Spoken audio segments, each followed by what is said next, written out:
disciple is the root of discipline. And even discipline has a couple of different meanings if you think about it. Number one, it would be to sit under a certain teaching or doctrine. It's referred to as learning a particular discipline. If anyone ever heard that before, it's usually used in college terms.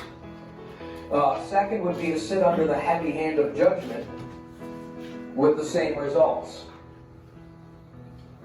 Anyone here ever been disciplined? Why did they do it? To teach you something. So whether I'm in a classroom learning from a teacher or I'm over the knee of my daddy learning how not to be wicked, I am learning, and that's the key. Years ago, I was told that I would be very unsuccessful planting a church if all you guys ever do is study the Bible. By a number of people, I've been told that. Well, and it's not all we do, but it is the focus of what we do.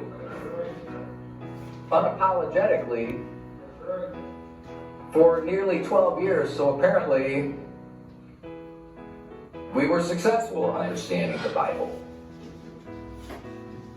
I consumed the Bible as much as possible. When I wasn't listening to Knox on my drives, I was listening to the Bible.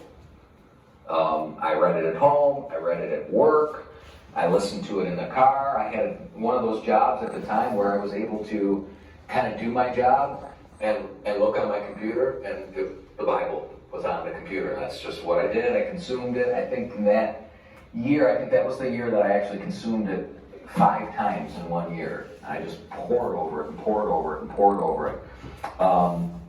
And then I sat in on the classes, some of which indirectly tore down the authority of the King James Bible, and some of which directly promoted the heresy of Calvinism in a King James Bible believing institute. And I started to think while I'm in these, believe me, it doesn't take much for you to start questioning whether or not you should be in school when you have to travel to Rochester to go there. But I started questioning, what am I doing here? I don't need this. I mean, who needs to have this book that I believe in? I'm trying